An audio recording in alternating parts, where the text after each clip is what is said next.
Axel Ibinga, aged 44, is one of the 8 candidates in Gabon's presidential election on 12 April 2025. With 17 years' experience in the world of entrepreneurship, he represents himself as a new figure, detached from the current political system, with ambition of placing the people of Gabon at the heart of the country's economic development. The candidate, who is making a second attempt to accede to the Supreme Magistracy, is putting forward an ambitious project aimed at creating businesses and cooperatives. He is proposing a break with what he describes as 35 years of disastrous governance.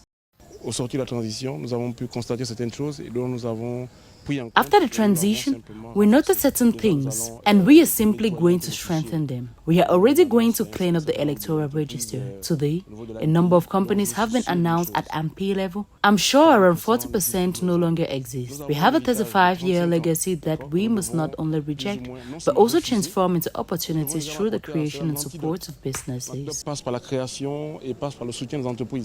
Axel Ibinga represents himself as a new candidate, not tied to the current political system, who aspires to put the people of Gabon at the heart of the country's economic progress. His slogan, "The Republic at Work," embodies his vision of renewed Gabon, focused on work and ambition, a country where the state is at the service of its people. I will invest 25 billion every year. Where there are 104 political parties, we will help 104 major companies to emerge. Where there are 4,000 political associations, we will create 4,000 business leaders. Nous allons faire émerger comme ça 4,000 chefs d'entreprise grâce à ce programme. Axel Ibinga also expressed his desire to depoliticize an administration that he considers responsible for the country's underdevelopment. His ambition is to re-establish a strong civic conscience and mark a clear break with the methods of previous governments. The fight against unemployment, which affects almost 40% of the population, is one of his top priorities. Iloko Stéphane Bosengi-Germain, candidate in Gabon's presidential election on April 12, 2025, held his meeting in Libreville on April 1st to draft a traditional address and in an atmosphere of spirituality and a return to his roots through the Brit we write. Presenting himself as a fervent defender of Gabonese customs and traditions, he reiterated his ambition to break with the bad practices of the current regime and transform the country. I am here to allow you to move around freely in Gabon. You know, when Olingi leaves the presidency, the streets are packed with people. I want to build a metro. I want to build a tramway that will link the Cape to Owendo. I am here so that you can eat to your fill. I want Gabon to be self-sufficient in food, so that we no longer spend some 200,000 billions on importing fish and chickens. I am here for food self-sufficiency. Launching this opening meeting in the Old Sabruga district in Libreville's first arrondissement, Iloko Stéphane Bosengi-Germain invited the young people of the district to reconnect with their cultural identity. For these young people, the candidate embodies the value of justice and peace. I tell myself that he can change things in Gabon. We need breath of fresh air, new realities, new situations, and I believe in him. We say to ourselves that at the head of Gabon, we need a new man, a fresh man, a man who has nothing to hide and whom we can trust. You know, a doctor is someone who looks after life, who sustains life and heals. In front of a large crowd of young people, the candidate insisted on his independence from the current government. Iloko Stéphane Bosengi said he had no support from the current government and was determined to overthrow it at the ballot box on April 12th.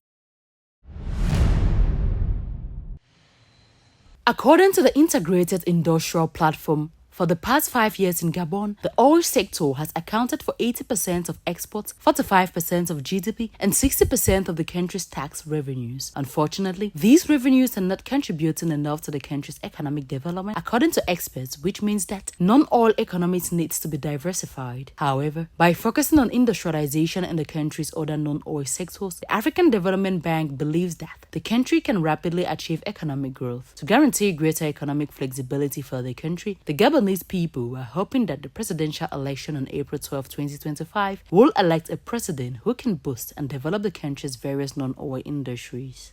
Pour diversifier une économie, il faut aussi de l'énergie. Le Gabon a plusieurs... Gabon has several rivers, so in terms of clean hydroelectric power, I think that by building hydroelectric dams on our waterfalls, we can have enough electricity to develop all types of projects within a country without depending on an external polygon. Électrique pour développer tout type de projet au sein de notre pays sans dépendre d'un pays extérieur. In the opinion of some experts, despite being the most appropriate path towards a diversified economy, Gabonese industry is encountering several major obstacles. One of the main challenges is the weakness of infrastructure, notably transport networks, energy, and port facilities. Although the country benefits from a favorable natural environment with its mines and forests, the lack of modern and efficient infrastructure slows down the transformation of local resources into finished products, thus limiting the value added to the national economy and forcing the country to a certain extent to become more involved in oil exports. La structure économique de notre pays fait du Gabon un pays de... The economic structure of a country makes Gabon a cash country, so wealth is more providential, and we want to make from providential wealth to be created wealth. So we need players who create this wealth, and we think it's good that it's Gabonese people who are involved in creating this wealth. Que ce soit des Gabonais qui participent à la création de cette richesse. Despite these challenges, Gabon offers interesting prospects for the industrial sector. Thanks in particular to the reforms underway as part of the emerging Gabon strategic plan, the Gabonese authorities have also introduced incentives such as special economic zones to attract foreign investors and encourage innovation. Located in the northeast of the country and bordered to the north and east by the Republic of Congo, Ogooué-Lolo is Gabon's sixth province. It is the country's largest province, covering an area of 46,075 kilometers square. It is rich in natural resources, with gold and iron ore, the province's mineral potential. Cette province a une diversité linguistique qui fait aussi sa richesse. This province's linguistic diversity is also its wealth. In terms of economic wealth, it has to be said that Ogooué-Lolo has immense arable land and a climate that favors agriculture. As far as natural resources are concerned, iron and gold are mined. On y exploite le fer et l'or. Despite its worth, the region is experiencing difficulties in exploiting its economic potential to stimulate the local economy. The lack of basic social services and road infrastructure are also among the region's challenges. To alleviate these problems, the president of the transition, Brice Clotaire Oligui Nguema, granted an endowment of 7 billion francs CFA in March 2024. C'est-à-dire que l'espoir est perdu. In other words, there is hope for the people of this province and many others. These people believe in the new authorities who are creating a certain dynamic that will reduce youth unemployment. Résorber le taux de chômage des jeunes. In addition to the rich subsoil of Ogooué-Lolo, economic activities is also driven by forestry, agriculture, livestock farming, and the timber industry. According to some experts, these assets, which is still underexploited in certain sectors, could help to achieve the development of objectives set by the state.